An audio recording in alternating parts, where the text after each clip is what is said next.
Hello अस्सलाम वालेकुम। जैसे कि आपने प्रीवियस लेक्चर में पढ़ा formula mass, empirical mass, charge mass ratio, empirical formula मालूम किसे किया जाए, molecular formula, anion, cation, molecular ions और फ्री रेडिकल्स केमिस्ट्री के अंदर कौन सी हैसियत रखते हैं। बेसिकली ये सब सिमालेस्ट हम कहते हैं कि पार्टिकल जो एग्जिस्ट करता है स्टेट किसी भी एलिमेंट का वो तो एटम ही है, लेकिन एटम के अंदर भी उससे भी कुछ सिमालिस्ट हैं।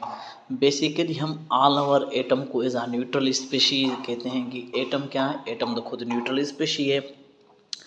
अदर हैंड हम कहते हैं आयन चार्ज स्पेशीज होती हैं जो फॉर्म्ड होती है, एक एटम बॉन्डेड हो तो दूसरे एटम के साथ, या तो रिमूविंग हो या तो एडिशन हो इलेक्ट्रॉन की। अब पॉजिटिवली चार्ज आयंस जो होते हैं उन्हें हम बेसिकली केटाइंस कहते हैं। केटोइंस जो होते हैं वो एनोइंस से साइज़ में भी बड़े होते हैं, जबकि नेगेटिवली चार्ज आयंस जो होते हैं वो एनोइन होते हैं, वो कंपैरेटिवली साइज़ और चार्ज में छोटे होते हैं और इनके बीच इलेक्ट्रिकली न्यूट्रल होते हैं। एक आयोनिक कंपाउंड जिसके अंदर एनाइन और कैटाइन होता है, लेकिन उसकी चार्ज ऑल ओवर जो होती है वो न्यूट्रल होती है। मेटल एटम्स जो होते हैं या तो वो लॉस 1 इलेक्ट्रॉन करेंगे या मोर, या तो वो गेन करेंगे या लॉस करेंगे। जैसे अगर हम सोडियम का एग्जांपल लें, यहाँ पे हम सोडियम आयन कैसे बनाएंगे, बेसिकली उसका 1 इलेक्ट्रॉन कम हो जाएगा और इसी तरह से कैल्शियम आयन 2 इलेक्ट्रॉन रिमूव करेंगे और नॉन मेटल जो होते हैं वो उससे ज़्यादा इलेक्ट्रॉन और एनोन बनाते हैं। क्लोरीन एटम गेन 1 इलेक्ट्रॉन करना है -1।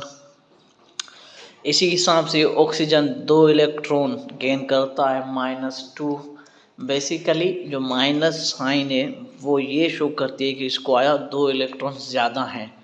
प्लस साइन जो है वो ये शो करती है कि इस पे एक कैटाइन ज़्यादा है, +1 ये शो कर रहा है इसमें एक एनोइन प्रोटॉन ज़्यादा है, +2 यानी कि 2 प्रोटॉन इसमें ज़्यादा है। अब इस हिसाब से आप कंसीडर करें एक नेट पॉजिटिव नेगेटिव चार्ज होती है। Consider the formation of sodium ion. आप जैसे देखें, अब सोडियम के न्यूक्लियस के अंदर 11 प्रोटॉन है और 12 न्यूट्रॉन होते हैं। डेड न्यूक्लियस की टोटल चार्ज +11 है, क्योंकि नंबर ऑफ प्रोटॉन और इलेक्ट्रॉन को चार्ज कंसीडर किया जाता है। न्यूट्रॉन तो वैसे ही न्यूट्रल स्पीशी है। अब न्यूक्लियस के अराउंड देयर आर 10 इलेक्ट्रॉन, क्या है उसके ऊपर 10 इलेक्ट्रॉन है, with a total charge of -10। कितनी? -10 के हिसाब से। अब the charge on the ion क्या है, 11 प्लस -10 इज इक्वल टू +1, यानी सोडियम के ऊपर चार्ज कौन सी है, +1 चार्ज आ गई है। एक्सप्लेनेशन के हिसाब से वो चार्ज क्या है, 1 है, क्योंकि इंटरसेक्ट करके एक दूसरे को कैंसिल आउट कर दिए, प्लस चार्ज माइनस को। 10 प्लस ये प्लस के हैं, 10 माइनस के, उन्होंने कैंसिल आउट कर दिया। ईच एक चार्ज बची है, वो एक चार्ज प्रोटॉन की है, इसलिए हम उसे पॉजिटिव तौर पे शो करते हैं। अगर वो एक इलेक्ट्रॉन बचता तो हम उसे माइनस में शो करते।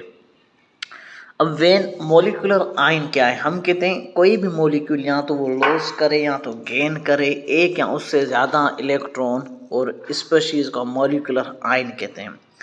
जैसे O2 है, अगर वो लॉस कर रहा है इलेक्ट्रॉन और फॉर्मेशन हो रही है O2 की, but when is observe an electron it forms -O2 ion. जैसे कि अगर वो एक इलेक्ट्रॉन लॉस कर रहा है तो वो +O2 बनाएगा। अगर वो ऑब्जर्व कर रहा है इलेक्ट्रॉन तो वो -O2 यानी गेन कर रहा है। These ions are called molecular, को हम आयंस कहते हैं। सिमिलरली N- होती है, N+ मुख्तलिफ स्पीशीज़ होती हैं मोलिकुलर आयंस की।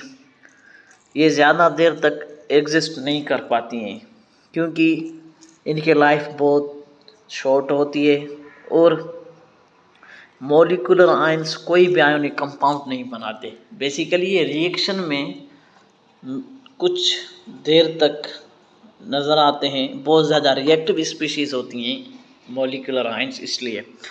अब फ्री रेडिकल हम कहते हैं एटम जिसके अंदर अनपेयर्ड इलेक्ट्रॉन हो या तो कोई इलेक्ट्रिकल चार्ज ना हो उसके ऊपर, उसे हम फ्री रेडिकल कहते हैं।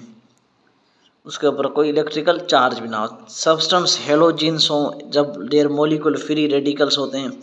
क्लोरीन फ्री रेडिकल है, यहाँ पे देखें आप अनपेयर्ड इलेक्ट्रॉन एक है। क्लोराइड आयन के अंदर देखें आप फ्री रेडिकल एक अनपेयर्ड इलेक्ट्रॉन होगा, so it's odd number of electron होते हैं। Free radical electrically neutral species होती है, उसके ऊपर कोई चार्ज नहीं होती। क्लोरीन आयन के ऊपर चार्ज है क्योंकि यहाँ पे कोई अनपेयर्ड इलेक्ट्रॉन है नहीं। Whereas an ion even number of electrons, so it has no unpaired। even number के तो पूरे हैं, जैसे कि 2 4 6 8 पूरे, यहाँ 2 4 6 7 हैं। जब वो 7 बन गए तो फ्री रेडिकल है 8 है, तो वैसे वो कंप्लीट आयन है, क्लोराइड आयन उसे हम कहते हैं। जो ये डॉट होती है इंडिकेट करते हैं अनपेयर्ड इलेक्ट्रॉन्स को, एक सिंगल डॉट अनपेयर्ड इलेक्ट्रॉन को इंडिकेट करता है। जैसे यहाँ पे CN जो है फ्री रेडिकल है। अब रिप्रेजेंटेटिव पार्टिकल्स ऑफ एलिमेंट्स और उसके कंपाउंड्स क्या होते हैं।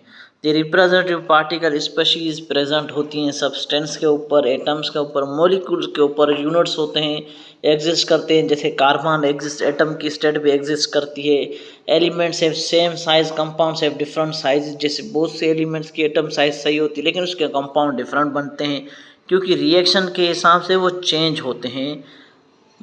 मॉलिक्यूल्स को मोनोएटॉमिक पॉलीएटॉमिक कैटेगरी में रखते हैं। मॉलिक्यूल डेट कंटेन 1 एटम उसे हम मोनोएटॉमिक, एक से ज़्यादा कंसिडर करते हैं उसे हम पॉलीएटॉमिक। हम ये नेक्स्ट वीडियो में पढ़ेंगे पॉलीएटॉमिक और मोनोएटॉमिक मॉलिक्यूल्स है क्या, उनका डिफरेंस क्या है, और फिर एवोगाड्रोस नंबर एंड मोल क्या है, और एवोगाड्रोस नंबर की शॉर्ट हिस्ट्री उसकी पढ़ेंगे। Thank you.